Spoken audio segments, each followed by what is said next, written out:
National secular party में हम तमाम लोग हैं। हमारा सिर्फ लक्ष्य ये होना चाहिए कि पार्टी को हमने क्या दिया या पार्टी का विस्तार हमने कितना किया। जबकि चुनाव जब आता है, लोकसभा हो विधानसभा का हो, तो उसमें हम अगर अपना उम्मीदवार खड़ा करते हैं तो हम एक जीवित पार्टी के लोग हैं, हमारी पार्टी जीवित है, ये ऐसा पब्लिक में संदेश जाता। पार्टी इस माध्यम से, निवडणूक के माध्यम से पब्लिक में जाती है।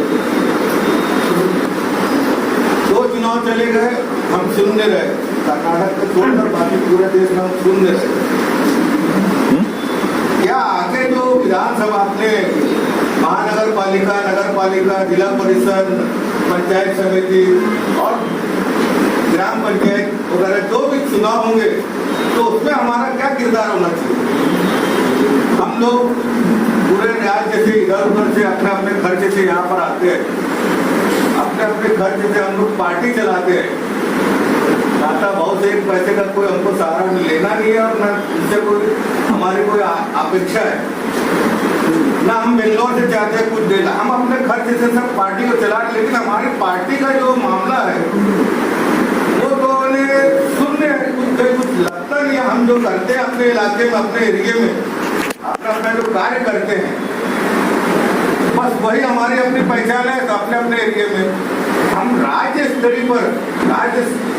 पर हमारा जो पहचान है वो कैसे बनाए।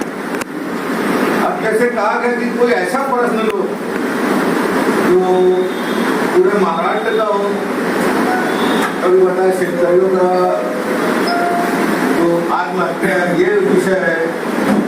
दूसरा विषय और भी है, जैसे आज हम भाजपा से दोस्ती करके हमने क्या पाया और हमने जनता को क्या दिया, ये सोचना हमारा काम है।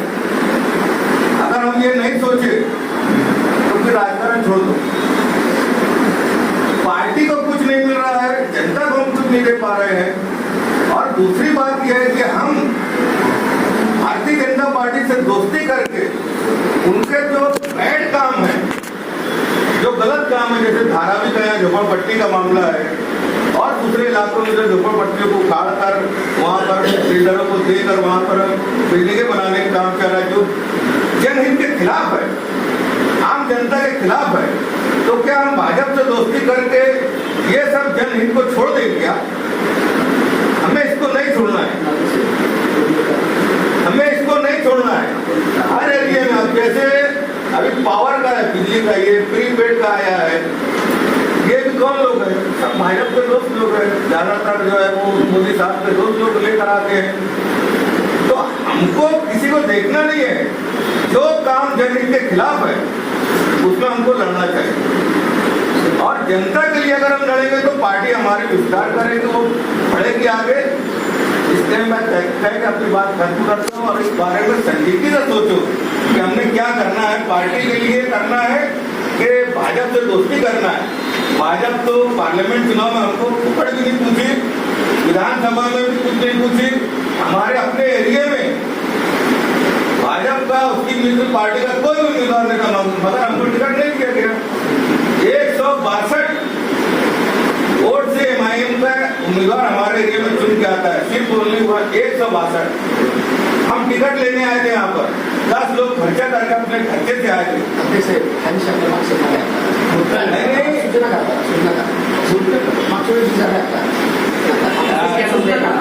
हम उसको गिरा सकते थे। ये बात का ध्यान रखना चाहिए, मेरा बोलने का मतलब ये है।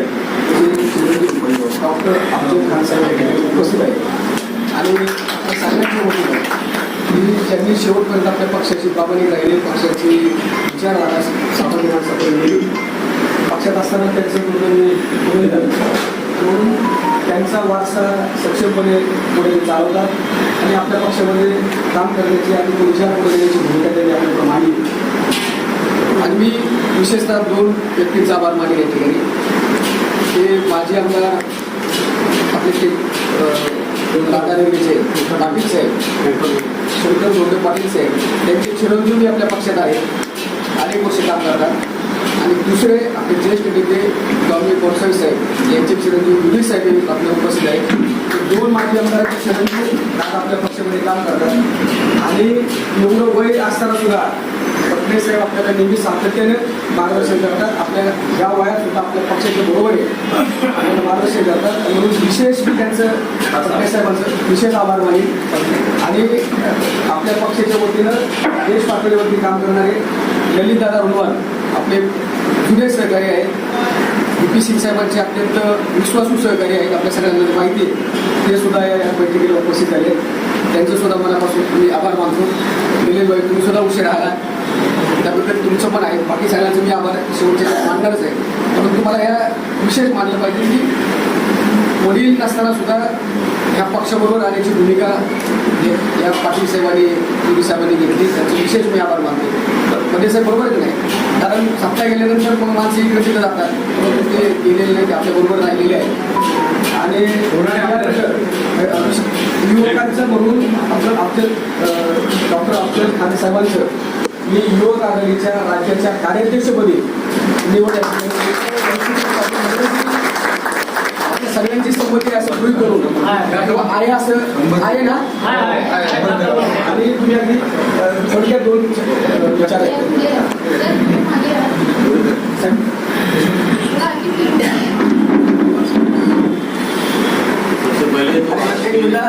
आपले रयत शेतकरी संघटनेचे संस्थापक अध्यक्ष आहेत. ही संघटना आपल्याबरोबर आहे. ॲडव्होकेट बापूसाहेब देशमुख सुद्धा उशीर झाला आहे, त्यांचं सुद्धा मी. बम्बई में प्रॉब्लम्स बहुत बड़े हो रहे हैं. एक तो कीट सोमैया मुसलमानों को बहुत सता रहा है, बहुत ज्यादा सता रहा है वो. उसका कुछ नहीं, कोई कोर्ट का ऑर्डर नहीं है, कोई सुप्रीम कोर्ट का ऑर्डर नहीं, कुछ नहीं है. और वो जो छोटे छोटे लोगों को झोपड़पट्टी में जाता है, कहीं माइक उतारने की बात करता है, कभी वो स्पीकर हटाने की बात करता है. तो एक आप मुख्यमंत्री से बोल के उसके ऊपर एक लगाऊंगा.